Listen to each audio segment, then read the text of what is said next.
I've talked about this before about other things, and I don't know why I bring it up anymore. I guess because until I'm dead, I might as well talk about it. Um, the truth is that we had messed around with some. I talked about this on my other video about the wooden engines and stuff like that. But we had messed around with some other engines, and the problem was the metal, the steel was too heavy. So we tried like oak wood or some other kind of lighter pistons or something like that, and it's really a problem unless you have aluminum, or getting the metal thin and strong was a problem. So, or light and strong, I mean, was a problem. And and so, well, I mean, the actual fire, it's complicated, and it's all about what's called. Anyway, because it actually does get cooled by the air or something. I forget the exact details of it, but basically we had done work on the two-stroke engines quite a bit actually in the past, like steel head two-stroke engines or cast iron head two-stroke engines and stuff like that. And they never worked right, and they were just a problem. I mean, they were okay for like light duty things like an air compressor or like some things, but they really didn't work right. So later on, when I was doing the cars and stuff like that, people were like, "Yeah, man, air cooled is good." I was like, "No, they're not. They suck." And two stroke is good. And I had been working on a single stroke, as I called it, engine, and they didn't get enough fuel. They didn't get enough burn. They never worked right. So like, people wanted me to invest money in them and stuff like that, and I was like, well, I have a couple guys working on it, but no, air cooled is never going to work out, and nor is, I mean, air cooled. They wanted me to do air cooled engines and stuff for aircraft and stuff, and I was like, no, no, no, no, no, no, no, no, no, no. I'm putting all my money into four stroke and what's called four-stroke engines. Like, there's two-stroke, just, and other people are like, "Yeah, man, invest." And I was like, no. Anyway, I had already invested though. I had already had people working on the four-stroke and like I said, the problem was the casting sand. Like, the casting sand is not just normal sand. Like, people think it's not just beach sand. It's actually a particular grit and a particular type of sand that works just right. It sticks just right, and getting that casting just right. And I don't think they use the right castings anymore, casting sands, because it comes out really rough. And if you use the right casting sand, you'll get a nice smooth. It won't be rough. It'll be smooth. There is a casting sand type casting way of doing it where you get everything is perfect. It's smooth inside and everything. But you can get it smooth. And they don't really do it anymore. Do it like that, like I did it. I had like the perfect casting sand where you'd get a nice smooth everything basically, and we could get smooth smooth on the what's called. Although it's not really needed because like whatever. But anyway, getting the casting sand just right is what was a little bit of an issue. I had people working on 36 different casting sands. To get the right kind of casting sand, so when you cast the heads and stuff like that it just comes out just right and there's no problem. You don't have to like drill it out or anything else like that, and then it maintains its shape too. So it was a little bit of a trick there, getting that, and I had them, and I invested a huge amount of time and effort, money into them, and I was like, I think this is really going to work. So, and so, because I knew water cooled is the only way to go. And a lot of people said, there's a lot of problems with that. It's like, no. When we do get it right, it's going to be, water cooled is the way to go. Oil cooled and water cooled. And that's the way to go with everything. Because that makes, and then you can really get some horsepower out of it.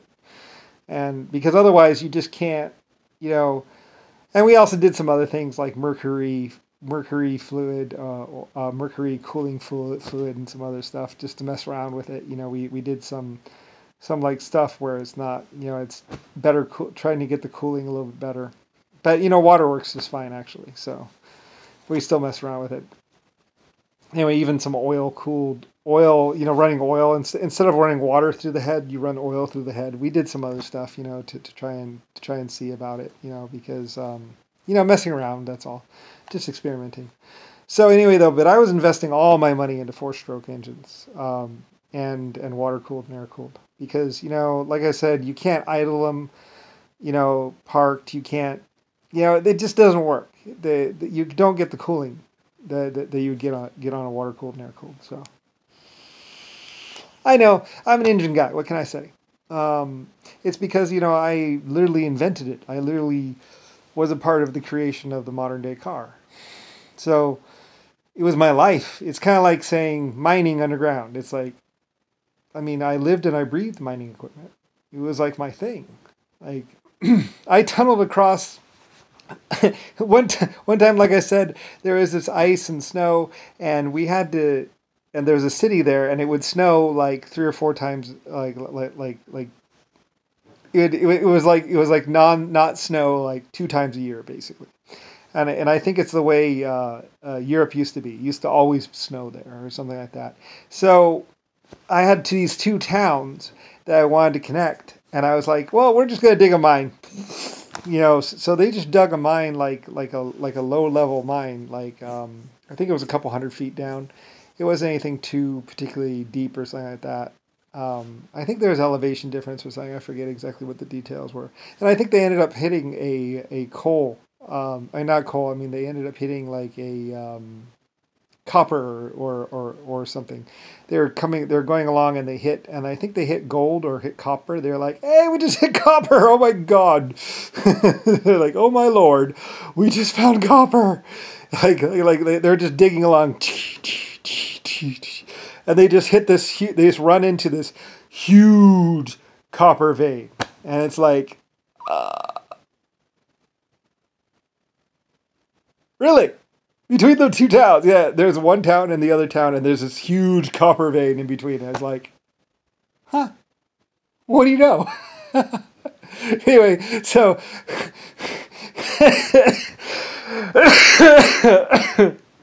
I was paying out all this money, and then all of a sudden I'm getting all this money from all this copper from them. So just because there are these two towns, and I wanted to connect this thing because I think I had the railway over there, and I had this other town. And I forget what I was making at this other town, but there's some reason why I wanted to connect the two towns, and it just snowed so much that it's like, well, let's just build a mine. I mean, I love to mine, so they were doing it, and they happened to hit copper, or I think it was copper, and they also hit gold. They're like, we're finding gold now. I'm like, you're finding gold? Like, yeah, 92%. I was like, okay, cool. So they found I was like, what the? But yeah, I mean, there's a gold or copper or something like that. I don't know, like the stream, or there's a river or something, and they hit an ancient stream or something like that, and they found some stuff and a lot of other stuff, and they were pretty happy about it because I was like, wow. Oh, because I was digging this little path to this other town. And then later on, we run the river down my old mine or something like that. During the summertime, I think we switched over to maybe even being a paddle wheel, like I say. And then we start doing this big, because we get more rivers going into it or something like that. And we dig it out even more, and then we can run this great big huge thing. Because I think we're doing we find some iron ore somewhere else or something when they're digging down. And so we want to run a smelting facility. So we start running this DC smelting facility, from this big wheel, that grabs the storm water.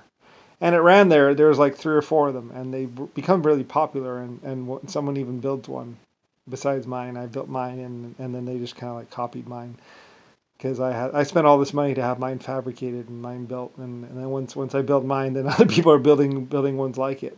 And I have the slow paddle wheel too. Where it comes off and drops down, I had like a 3-foot wide, like a 4-foot tall or whatever paddle wheel.